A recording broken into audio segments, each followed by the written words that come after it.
क्रांतीसूर्य महात्मा ज्योतिबा फुले यांना विनम्र अभिवादन करून, तसंच आदरणीय माजी सासरे भारत नाना भालके यांचं 5वं पुण्यस्मरण आहे.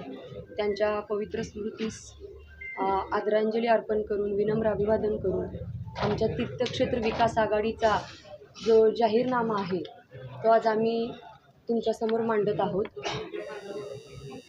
तर त्याच्यातील मी जे मुद्दे आहेत ते तुमच्यासमोर वाचून दाखवत आहे. खड्डेमुक्त आणि धूळमुक्त पंढरपूर करणार, यासाठी पुणे, मुंबई, मनपाच्या धर्तीवर धूळमुक्तीची यंत्रणा उभा करणार.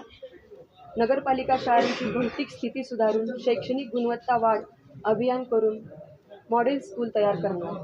नवी पेठ भाजी मंडई, इंदिरा गांधी भाजी मंडई, शेळके वस्ती भाजी मंडईमध्ये विक्रेत्यांना बसण्यासाठी कट्टे, वीज, पाणी, स्वच्छतागृह अशा सर्व मूलभूत सुविधा उपलब्ध करून देणार. शहरातील पद्मावती उद्यान विकसित करून त्यामध्ये पंढरीच्या सर्व दिवंगत माजी आमदारांचे स्मारक उभा करणार. रखडलेली प्रधानमंत्री आवास योजना लाभार्थ्यांना सवलत देऊन तातडीने पूर्ण करणार. नगरपालिकेच्या सर्व व्यापारी संकुलाचे दुरुस्तीसह मजबूतीकरण आणि सुधारणा करणार. आवश्यक त्या ठिकाणी नवीन व्यापारी संकुलाची उभारणी करणार. जुन्या नगरपालिका इमारतीचा हेरिटेज इमारत म्हणून विकास करणार आणि पंढरपूरचा सांस्कृतिक इतिहास सांगणारे संग्रहालय त्या इमारतीमध्ये निर्माण करणार. उपनगर भागातील सर्व खुल्या जागा विकसित करून बालोद्यान, नाना नानी पार्क निर्माण करणार. स्मशानभूमी सुधारणा करणार. उपनगरी भागासाठी स्वतंत्र स्मशानभूमी निर्मिती करणार.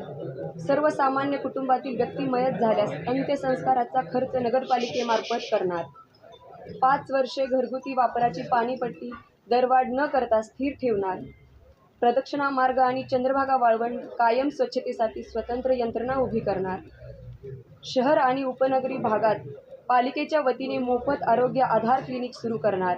शहरातील प्रत्येक वार्डामध्ये महिलांसाठी स्वतंत्र पिंक वॉशरूम, प्रसाधनगृहे निर्माण करणार. ज्येष्ठ नागरिक, दिव्यांग व्यक्ती आणि गरोदर महिलांसाठी मोफत ई-रिक्षाची व्यवस्था करणार. सर्व महापुरुषांच्या स्मारकाचे सुशोभीकरण आणि देखभालीसाठी स्वतंत्र यंत्रणा निर्माण करणार. राजमाता अहिल्यादेवी होळकर यांचा पूर्णाकृती पुतळा उभा करून भव्य स्मारक निर्माण करणार.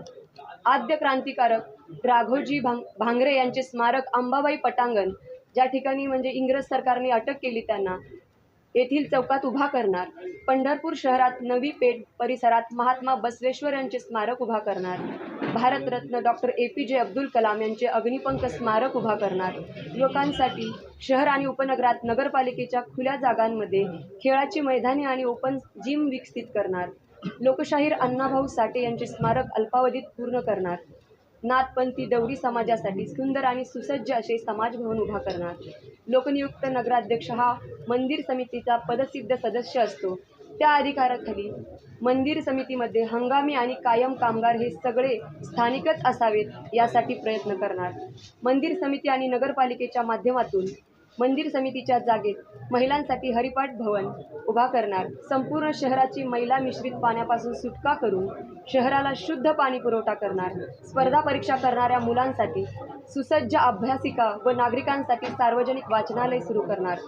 आणि आमचा जो हा वचननामा आहे तो आम्ही पूर्ण करू शकतो आणि आम्ही तो करून दाखवणार. येणाऱ्या 5 वर्षाच्या काळामध्ये आम्हाला तुम्ही संधी द्या. या संधीचं सोनं करण्यासाठी आम्ही सज्ज आहोत. ताई, तुम्ही आता वचननामा प्रसिद्ध केला आहे, त्यामुळे विरोधक वचननामा प्रसिद्ध करण्यात धाडस दाखवतील का? आता अगोदरची कामच पूर्ण झाली नाहीत, त्यामुळे मला असं वाटत नाही ते दाखवतील. त्यांचं म्हणणं आहे की 90% कामं 2016 त्यांनी आश्वासन दिलं होतं ती पूर्ण आहे. आता पूर्ण झाले. तुम्ही सगळ्यांनी पत्रकार बांधवांनी सुज्ञ आहात. तुम्ही रोज पंढरपूरमध्ये फिरताय, तुम्हाला काय कामं झाले ते स्वतः डोळ्यांनी दिसत आहेत. त्यामुळे मला वेगळं सांगायची काही गरज नाही.